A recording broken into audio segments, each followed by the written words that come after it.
What the hell was that? All he wanted to do was get some more sleep.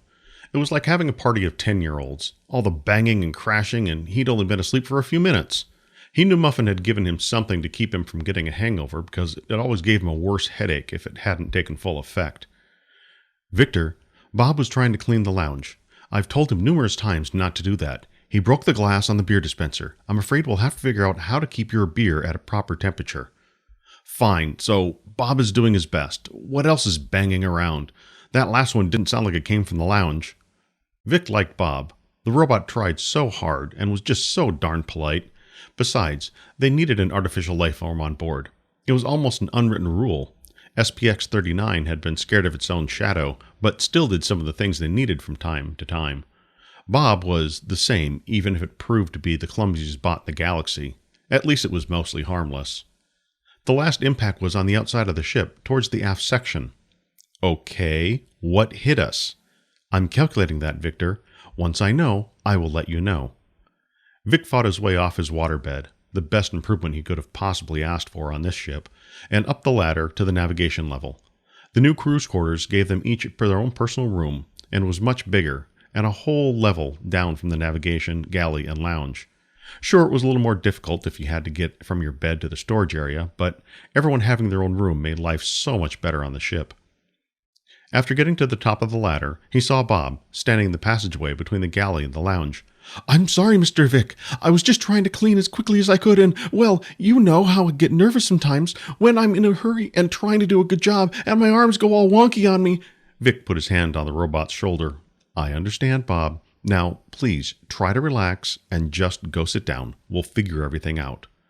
Bob started to say something, but Vic held his hand up and pointed to the lounge. The bot lowered its head and sulked into the lounge. It didn't sit. It didn't turn around.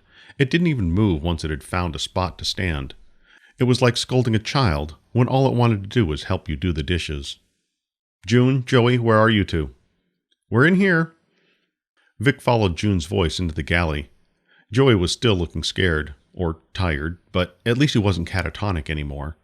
June stood with her hands on the table, leaning down as if she were talking to Joey. Any idea what hit us? Vic asked as he sat across from Joey. We're still waiting for Muffin to tell us what happened.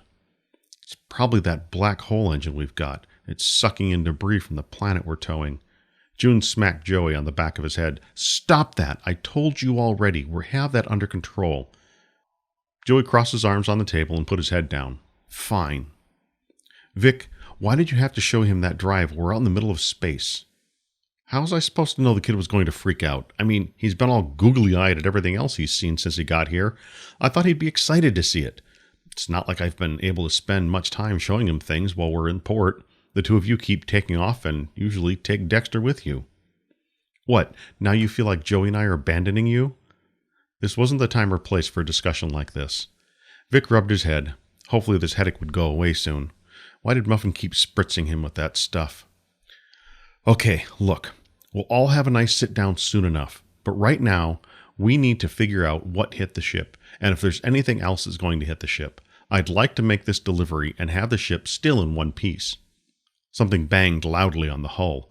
The dampers on the ship kept them from feeling the vibration, but Vic could swear he felt the ship lurch sideways a bit. Muffin, what's going on? I'm trying to calculate the trajectory of the objects coming in. Victor, please be patient.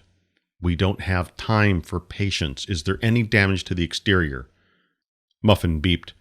To check the damage to the hull, I'll need to spend less time calculating the trajectory of what hit us and take time to investigate the exterior of the ship. I'm already spending time talking to you, which is taken away from my calculations. What would you like to do, Victor? What would he like to do? I'd like to have Tootsie back. At least that one knew how to take an order. This replacement only served to aggravate him. It was as if June had programmed it. Eep, eep, eep. We're trying to figure that out, Dexter. June sat down next to Joey and bumped him so the kid sat up. Dexter, suit up. We need to go look outside of the ship. Muffin is busy trying to figure out what hit us and where it's coming from. I'm not going to have anything happen to the ship while we're out in the middle of nowhere. Eep, eep, eep. Joey, you up for a spacewalk? Maybe the fresh air will do you some good. Vic thought the joke would go over well. June glared at Vic. The joke hadn't gone over well with her. Sure, let's go. Joey looked pale and on the verge of being sick, but he was the first one to leave the room. Seriously? You're going to take him on a spacewalk in this condition? Hey, look, he needs to do something to get his mind off of whatever his problem is with the black hole drive. This is just the thing he needs.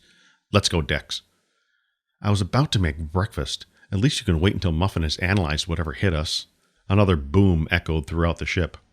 We don't have time, and she is busy enough as it is. I thought we had other sensors to monitor what was happening on the outside of the ship. Why don't we just turn the cameras on and watch? That sounds like a lovely idea, but we can get out there with blasters and shoot away whatever is hitting the ship. Whatever is hitting us, it's too big for the standard deflectors to fend off. We need to get out there and do a little walking around, check out the damage, and hopefully figure out what's going on. We'll be all right. Just cool your little head. Vic decided to leave the room before June's glare burned a hole through his skull.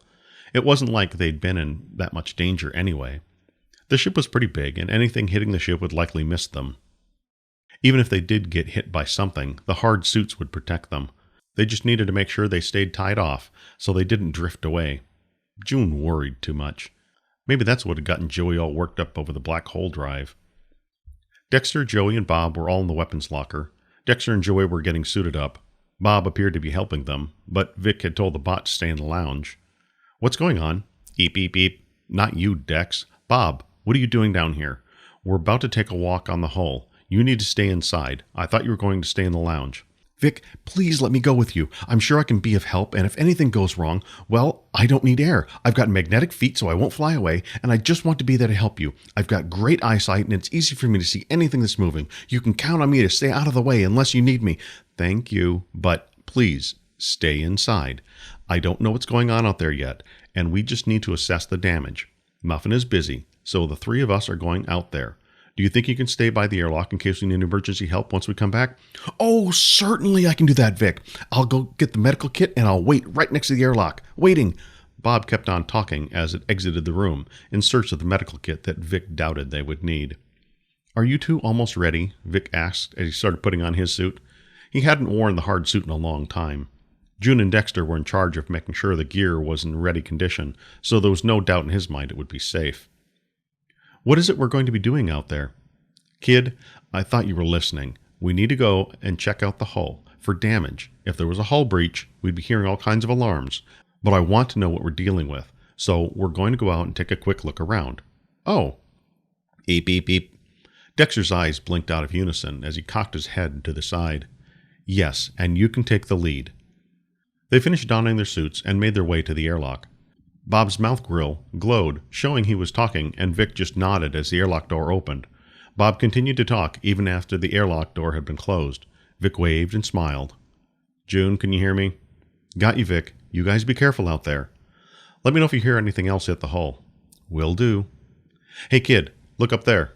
Joey turned around and followed Vic's hand. The planet blocked out the stars, allowing them to see its progress. Vic watched Joey, and the kid smiled. Looks like the fresh air was just what the doctor ordered, eh? That got a laugh out of the kid. It didn't take long to get to the top of the SS Acid Rat and check out the top. The first spot they came across looked as if whatever had hit them had deflected off nicely. No major damage. June, can you see a visual? This one doesn't look too bad. If you grab my coordinates, you can check to see if there's any interior damage we're not seeing from this point. I'm checking. Just hold that position for a minute. Vic! Joey pointed at something. Vic looked, but at first couldn't make out just what it was. Stars blinked on and off. Was this thing moving towards them? What is that? Eep, eep, eep. Dexter hopped, but the tether attached to Joey pulled the tripod to a stop. Why would Dexter be trying to...